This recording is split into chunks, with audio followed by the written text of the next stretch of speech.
Okay, this is Mike Migalski with infoSecur. We are demoing a case study in program management. So think of a TV commercial or TV program that goes through a life cycle, and the company that produces these programs wants to restrict who can retrieve and update information about the life cycle of that program. So we're going to get here into the infoSecur front end. We're going to log in and see a list of objects that we'll be using. Obviously, users and roles are fairly self-explanatory. We have end users that can either get or post data through the API to the program metadata. They have roles within the organization. I've created a few roles for that purpose. They are the program director, the program executive, and a documentary producer, somebody who works on a specific subset of the programs that are documentaries. You can ignore these other roles up here. Let's jump over here to categories. Categories are the building blocks of infoSecur meta policies. A meta policy is a policy defined in metadata that can be enforced through an API or a database call that allows for the restriction or granting of access at the row and cell level, row and column level, or what we call cell level security. So I created 3 different categories for the purpose of this demo. One is program type. We have 3 different program types, or 4 of them: sitcoms, documentaries, public service announcements, and drama. And for the transaction types, this is what type of action is being executed against the metadata or the program metadata. A get and a post would mean you're reading or updating data, so putting data in or getting data out. And then finally, the program status, which is the life cycle that a program might move through from pre-production to production and then published and maybe eventually retired. So with that life cycle and these 3 categories in mind, let's talk about what infoSecur calls a class. What a class is if you think of these categories as key value pairs, and you can put multiple key value pairs together to make a policy, then we call that a class, and that class can be assigned to a role or a user in order to enact that policy upon the role or user. So let's look at some classes that I've set up so far. Down here at the bottom, these starting with program are for the purpose of this demo. I created one and I named it program any promotion. So if a user or a user's role has this class, they would be able to work on programs of type sitcom, documentary, and drama. So not public service. Notably, that's not included in here. But if we wanted to add public service to it, all we would do is go program type, public service, and now public service is a part of that class as well. So now you can see that all 4 types of programs can be maintained by using this class. In addition to that, this class allows the user, if they're assigned this class, to get or post data, and it allows them to work on program statuses of pre-production, production, and post-production. So the idea here is this is a pretty broad class that allows someone to execute get and post commands for any of these 5 program types on any of these program statuses. Now, we might want something that's more restrictive than that. We might want to give the only the ability to request data. So here we're giving the get and not the post, but only the get permissions for the same 3 program statuses and for these 3 program types. So this allows them to request data elements, but not to put or up or post data elements. And then finally, even if we dial it in a little more, we might want to create a very specific policy that allows some user or role to be able to promote documentary programs. So this one only works on documentaries, It allows for the posting, but only if the program status is production.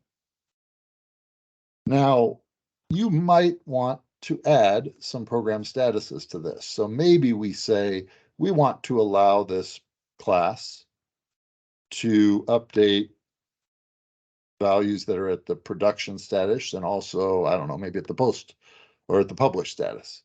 So just with those few clicks now, this same class assigned and all of the users that it's assigned to would be able to update both published and production programs, but nothing else.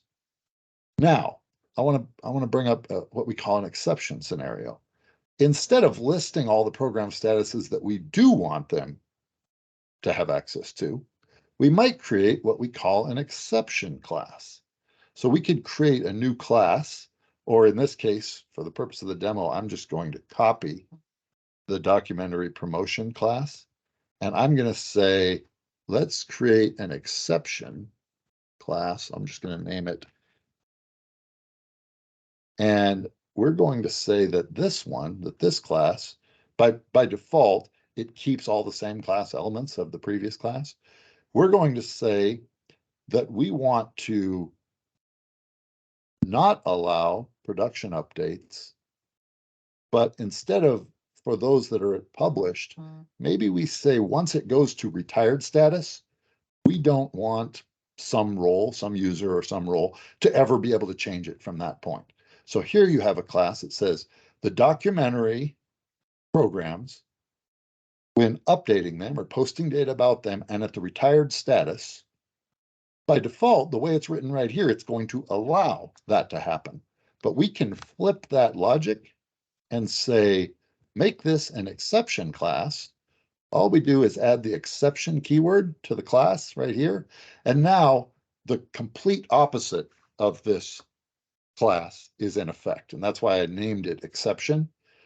This one restricts the ability to update or post documentary programs if they're in the retired status.